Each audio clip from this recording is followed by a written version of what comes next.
Hello everyone, welcome back to my studio. Today we are going to talk about how to overcome writer's block.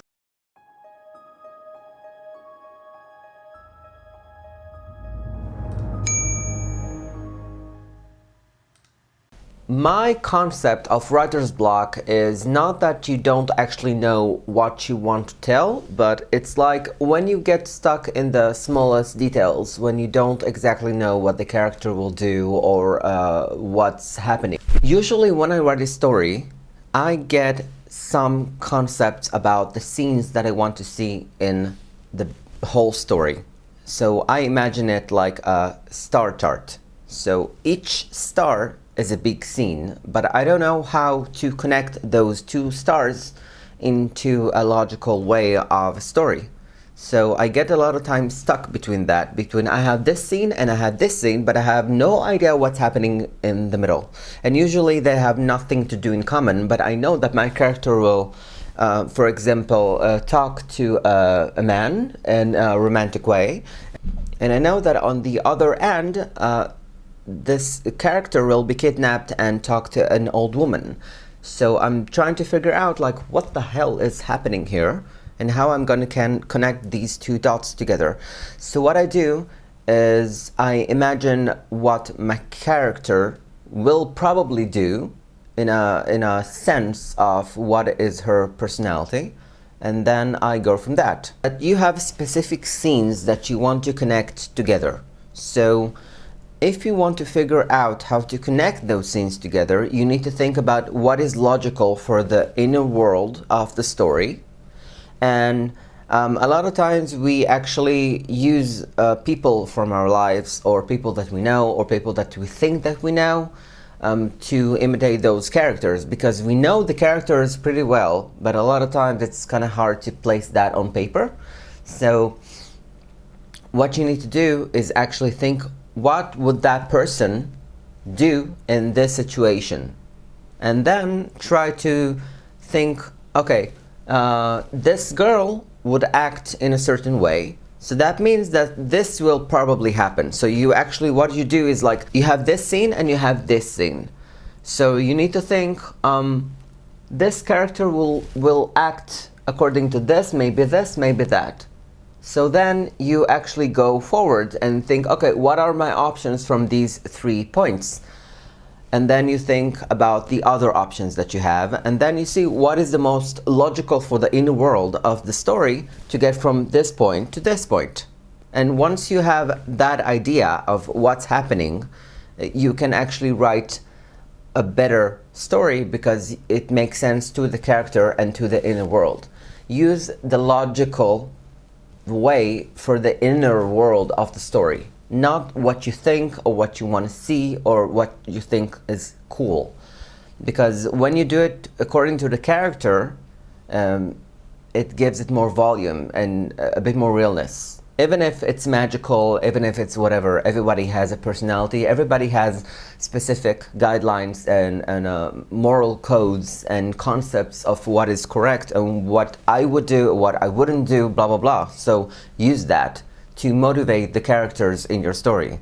Or a lot of times I think what's happening in the world without my character knowing. So I build a mini story in my brain, and then I drip it here and there. It depends on the kind of writing that you are doing. Maybe you are actually focusing on the world instead of the character. But in my case, I usually work from what my character sees, like the, how's it called? Like the horses, when they can't actually see the sides with the thing on their face.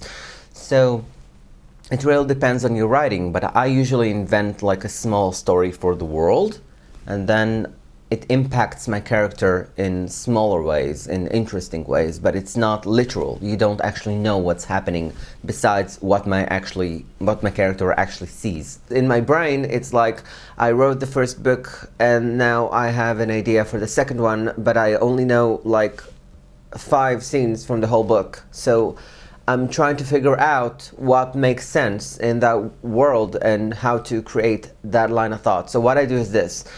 I usually write down the scenes that I have in mind, and then I separately write down the main story, like the tree story. That means if the character is walking in a certain path, or if the character is talking in a certain way, blah blah blah, it doesn't really matter. What matters is what's happening. You walk in the street, you see a bird, you run after the bird, you fall down the stairs. Like how that is like the main story. That's what's happening. But keep the actual scenes that you have in your mind, because a lot of times you're like, no, but I want to write this, I want to write it because I don't want to forget, blah blah blah. So write it down, but then kind of ignore it. Second thing is, don't rush this tree story, because when you rush it, it doesn't work very well. The first thing that you need to do is like create a basic draft. You go to the supermarket, you buy 2 tomatoes, and then you go to the bank and then you deposit some money and blah blah blah blah blah. So stuff is happening. But after you will write that down, you can start describing things separately. And then after you describe things, you can describe smells. And after you describe smells, you can describe clothing. So each time you are actually adding another layer of the story. If you want to do action scenes, you can write down the tree story, the basic story of everything, what's happening. And afterwards, like a painting layer, you're actually adding a layer of action scenes. You just write specifically the action scenes. So each time that you are going through the whole book, the whole story, you're actually adding another layer, but each time something very specific. You don't add everything, you don't write everything, you just write one element each time. So you can go through a story and just add clothing. You can just go through a story, add action scenes. You can add each time only one element. It will work much better, because then you won't have this big mishmash of everything when you don't actually know what's happening. Another thing that I can recommend is, I have like this specific exercise that I do in my mind, is I actually think about, when I reread what I wrote, I actually look at it and I'm like, how could I have wrote that down? Because I imagine that someone else actually wrote it. So I'm imagining someone else writing it and I'm reading it. So I'm like, what would I have written down? Is this interesting for me as a reader, not a writer? Would I want to read that? Because a lot of times I see like movies, people are like, oh, this is different, the movie is different from the book, blah blah blah blah. So I'm like, yeah, but I don't want to look at that in a movie. I mean, for a book it's interesting, but for a movie it's quite boring. I don't want to see that. It doesn't translate well to visual, to a movie. Also, I have to say, and this is very important, writing is supposed to be fun. If you are not having fun, stop writing.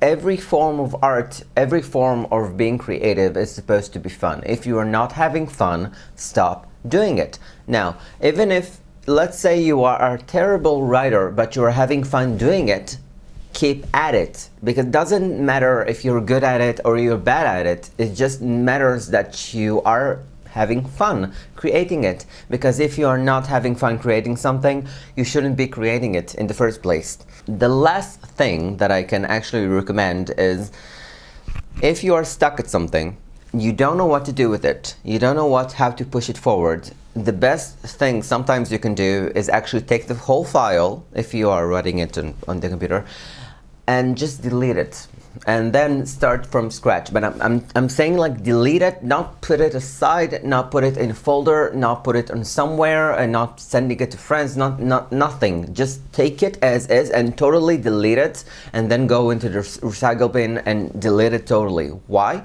It will force you to reboot the concept, because usually the good scenes and the things that you actually want in the story, you will remember. So you will probably rewrite that, and then all the connection points between those large scenes, usually you will figure it out, but in a very different way, because it's not rememberable. So the idea is, force yourself just to reboot the whole concept. They did it in Spider-Man, and it took them, I think, like 5 times, 4 times, something like that, and then they finally did it correctly. So that is important. These are my tips. Delete everything and reboot it. Try to think about logical ways to connect the big scenes that you have. Build a solid tree story that you have and read it like you're another person. Try to write, when you write in layers. Again, with the one, just the scenes, with the action, just the clothing, just the scents, just the atmosphere, whatever. Just layer it out. Don't write something because you feel motivated to write it. Write it a bit more technical. It might pause your motivation, but you will get used to it. And then when you will write, you won't feel as stressed because you don't need to actually write it. So it will be amazing on the first draft because nobody writes that way. So these are my tips. I really hope this helps. I know it's a bit I know this video is a bit mishmash, but I really hope that it helped. And tell me, what do you want to see about, what do you want me to talk about for another 2 weeks from now? And I hope that this helps, and I'll see you soon. Bye.